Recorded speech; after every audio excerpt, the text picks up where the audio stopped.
the Fantasy Source Baseball podcast. My name is David A. Arnott, sitting here with Bill Bender, and we are in the first week of the Major League Baseball season still. I mean, this first week, for fantasy purposes, many leagues is 10 days long. That does not make sense. That goes against the rules of nature as far as I'm concerned. But you know what? It's enough that we can see some interesting things happening already. Right, and this is that long week, and I don't want to be facing Nelson Cruz or Mark Teixeira this week based on the strong starts they've had. And it goes long. I mean, the Rangers and Yankees, you look at them, 24 home runs between those two teams. They were the two best teams in the American League in the ALCS last year. And that's a trend, and that's a trend that fantasy owners are going to have to watch moving forward. Now, Nelson Cruz is a really interesting guy. He's hit 4 home runs in his first 4 games, if I recall correctly.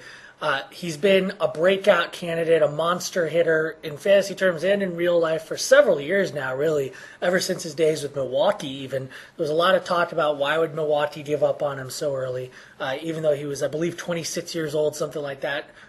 Edging out of prospecthood, but still a very good prospect, the type of guy you would want in your lineup every day.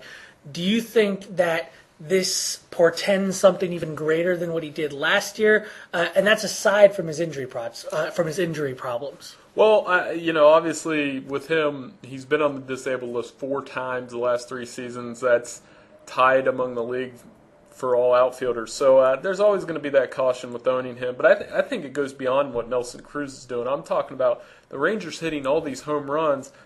I'm hesitant to start any pitcher in Texas right now, and the same goes for the Yankees. I'm hesitant to use any pitcher outside of maybe like Felix Hernandez or an elite guy. But you take a look at Max Scherzer, a guy that, an up-and-coming pitcher, gets hit for 4 home runs at New York on Sunday. So I'm just staying away from pitchers until something happens, and I'm sticking on the other side. I'm sticking with Texas and Yankees hitters going forward. Well, granted, while we've only had a few games, relatively few games to actually look at and see any trends that are happening, do you think that this are you imagining that this is a return to form pre-2010? Because 2010, there was real depression in offense.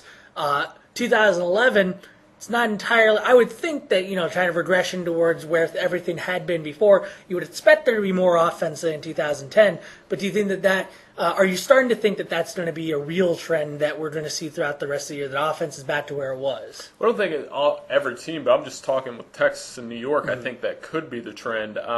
You look who Texas beat around over the weekend. They beat up 3 pretty good Boston pitchers in Lester, Lackey, and Buchholz.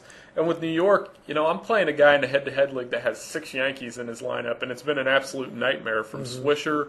Nick Swisher's hitting home runs. Jorge Posada, he's a guy that's been unbelievable early. 3 home runs, 6 RBIs. And he still has catcher eligibility in most leagues, right? Exactly. So he's taking on that role as a designated hitter well. And then if he's not enough, a guy like Russell Martin's hitting. So everybody in the Yankees, I cringe when they're up. I mean, and let's not even start thinking about how insane it'll be when Jesus Montero gets brought up, if he gets brought up. Right. I mean, they just don't. I'm sure there'll be nights where they're not hitting the ball, but I mean, even last night, I'm looking at their lineup, and there was no chance I'm starting Scott Baker against those guys, and Baker's a pretty good pitcher. So, I mean, that's the trend you're going to have to watch with those teams. Obviously, it's a long season, and you don't want to overreact, but, the Rangers are there, and the Yankees, I think, they're probably looking at Boston, who got all the offseason attention, and I think, without being in the clubhouse myself, there's got to be something to that they know that they're going to have to hit the ball and they're going to have to score a bunch of runs to win that division, and fantasy owners are going to profit from that. Well, speaking of Boston, I would think that not overreacting also applies to them. I mean, even if we wanted to be those people that basically said, well, yeah, their offense is overhyped,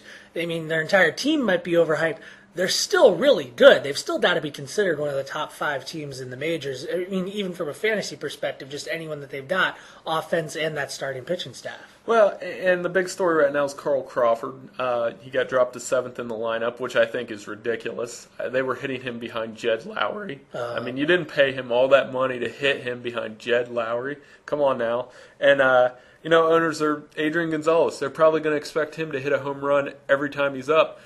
Especially with Teixeira and Cruz and the starts they've had. Now, Gonzalez hasn't hit one, but owners shouldn't worry because he's a guy that most of his home runs in his career have come in April and May. So don't forget about Boston. I'm sure they'll get right, and they'll probably get right against my wife's favorite team, those Cleveland Indians, this week, which was brutal watching them on opening day. But the Boston will get back on track. The Yankees are going to be there. It's going to be a lot of fun with these three teams at the top. And again, fantasy owners must pay attention because a lot of these guys are going to be key in your title run. So let's sum up here. Texas, New York, we saw last year. I mean, Ballpark of Arlington has always been a hitter's paradise.